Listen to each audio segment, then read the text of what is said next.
Hi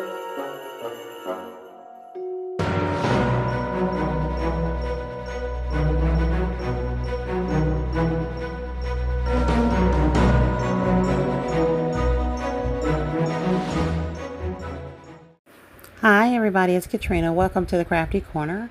So here are our nutty butter socks, or nutter butter socks. That's a tongue twister for you. So I put the socks in here, and I used 2 bags of Nutter Butter Bites to pair with this. I used a candy cane ribbon on it, and put a little bit of red shredding paper in there as well. Please tell me what you think in the comments. Please like, share, comment, and subscribe.